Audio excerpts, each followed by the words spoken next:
So, the most expensive show in the history of television has returned, and that is The Rings of Power, Amazon's Lord of the Rings series. Despite all of the fan backlash to the first season, despite the fact that only 30 something percent of people who started watching it actually finished the season, I think that they had the sunk cost fallacy thing going on, and they decided to charge ahead with season two. In fact, they said that they have contracts drawn up for all 5 seasons that they intend to produce. We'll see what ends up happening. But nonetheless, here we are with season two. I just watched the first episode, did a short little review. Overall, I'd say it shows some signs of improvement. There are some intriguing aspects here. It looks stunning, it's expensive, you can tell that they spent a lot of time on the aesthetics and even the prosthetic effects of the orcs and the CGI backgrounds and all that. It's solid visually. The soundtrack is actually pretty good by Bear McCreary, so there are things to like about it. But I do think that a lot of the big storylines in this episode here just kind of end up going in a circle where they end up back where we started originally. And that, I think, is the big downfall. Pacing has been the downfall of this show from the start, where the first season felt like waiting for things to happen instead of having this epic feel. It felt more like a drama, and that kind of stays here. It doesn't have that epic sprawling feel that they really should want it to have. Instead, it just feels a little bit like waiting for things to happen. It still feels like that, but the signs of improvement here are it's more cinematic. It definitely is. This opening scene here, flashing back 1,000 years to the beginning of the Second Age, and showing Sauron getting betrayed by his lieutenant here, who takes over as the Dark Lord, seeing the orcs turn on him. I mean, the orcs look great, so that definitely sells it. I like this opening scene quite a bit, actually. They're taking him down in a brutal fashion.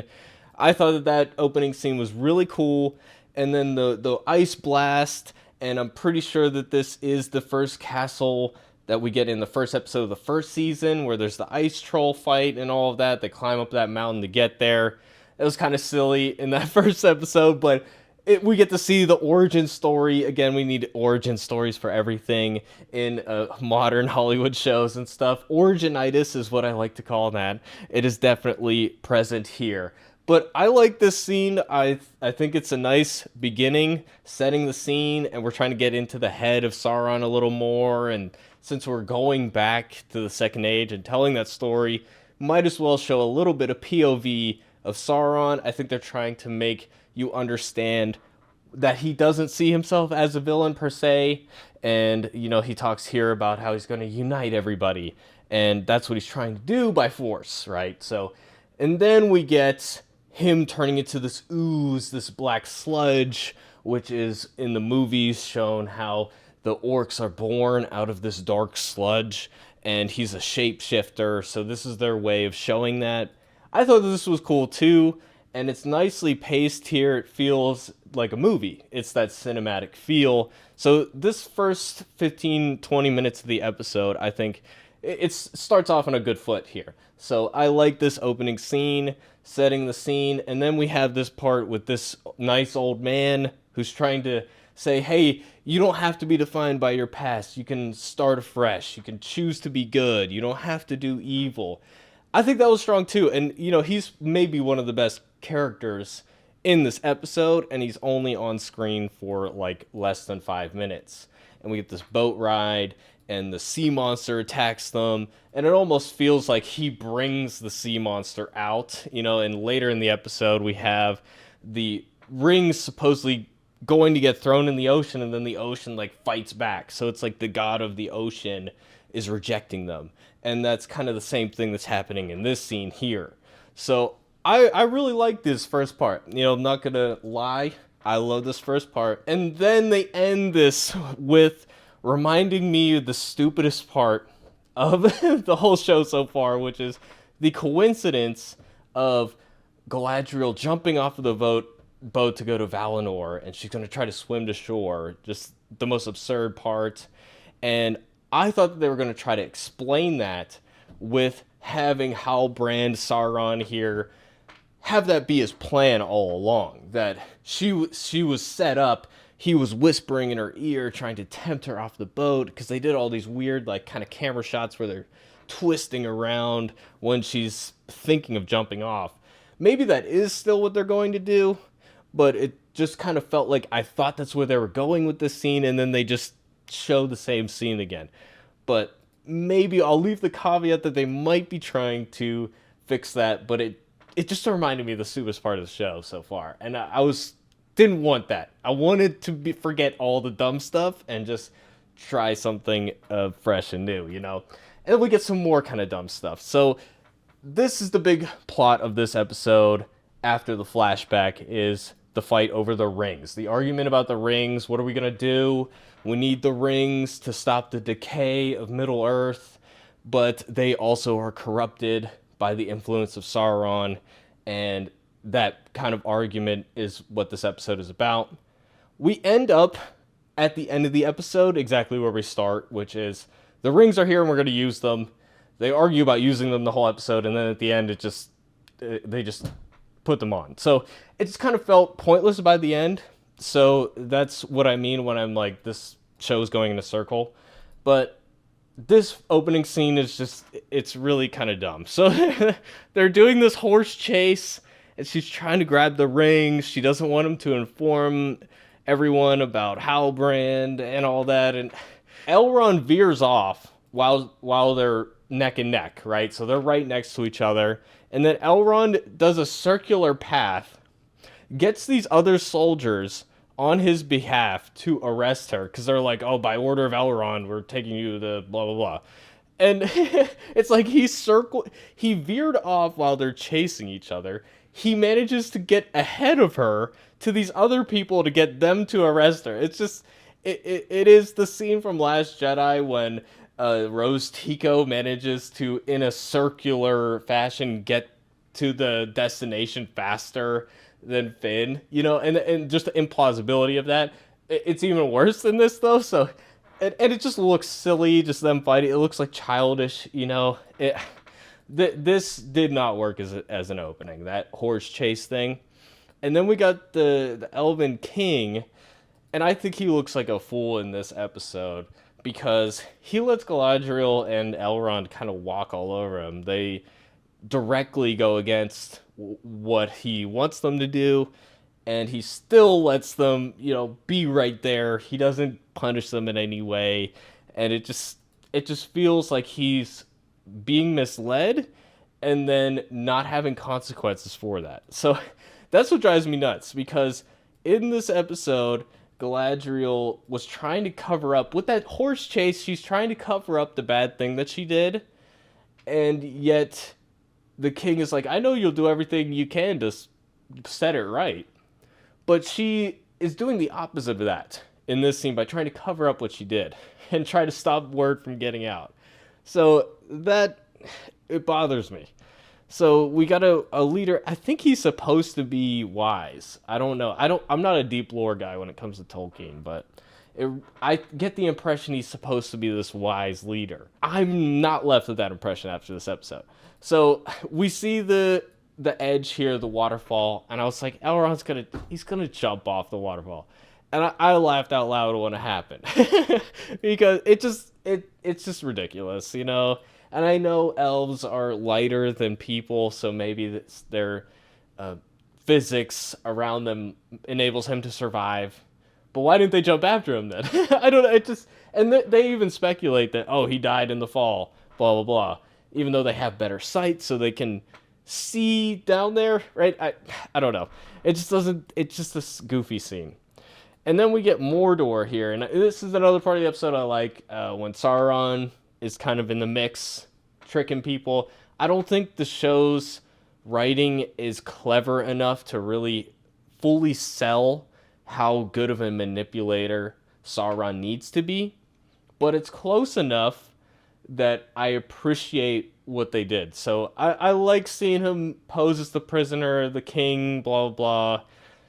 I like these scenes. You know, these work for me. He's letting himself be tortured so he can play his long game. Here's the other scene that goes in a big circle. We get this premonition here of him finding his staff, and then he touches it, and then we get a bunch of quick flashes, which is a cool scene here that I like, and we get him, I'm assuming, seeing the rest of the season. We had Saruman in there, I think, right there. We get some kind of blood type of ritual thing going on, and then there's a big storm. It felt like more than we actually saw just because of how quick it was, and I'm trying to see, you see the lava, you see some type of storm, and it looks like Nori and him like letting go. There's something bad is happening. So I like that little teaser there, starting with that dream scene. But we kind of go in a circle with this. We're wandering aimlessly in the desert, and we have this tree. We see him try to grow the tree, and then bugs come out and they eat that. I like these scenes just fine. They're okay. I do think it is an improvement to have. I'm pretty sure it's Gandalf. It could be somebody else, but I'm assuming it is. I could be wrong. But it is nice to see him actually talking, as opposed to just being crazy old guy in the last season. So that's an improvement. I will give it that. He's more interesting when they let him actually act. So I will give it that.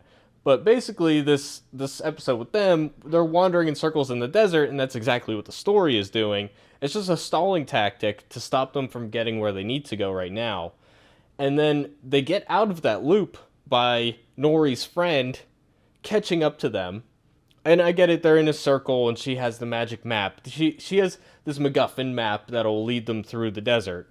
So the last time we saw that character, Nori and her said their emotional goodbyes. And then we lead to this episode where they wander in a circle in the desert, and then the friend comes with the MacGuffin map to get them out of it, and it just, by the end, feels completely pointless. Like, we just stalled this whole episode. Didn't really learn a whole lot, other than that little dream scene at the beginning, and some of the conversations are okay. The dialogue is definitely improved in this episode. There weren't any, like, super cringy lines of dialogue. They tried to be a little poetic, tried to have a little bit of that, like, Tolkien morality. It's okay. It's not especially clever or amazing or anything, but it's definitely solid. The dialogue, that is. So I like these scenes. He bewitches the dog thing, and he gets tortured, so he's plotting his revenge. We get introduced to this boat builder guy, whose name I don't remember right exactly now, but they figure out that's where Elrond is going, and they send off a message to tell everyone that, hey, Halbrand is actually Sauron, and I'm sure that that's going to be intercepted, and that message is not going to get out. I'm sure that's what's going to happen, because he had a very conspicuous looking scroll thing that looks super fancy. Definitely not going to stay in there forever.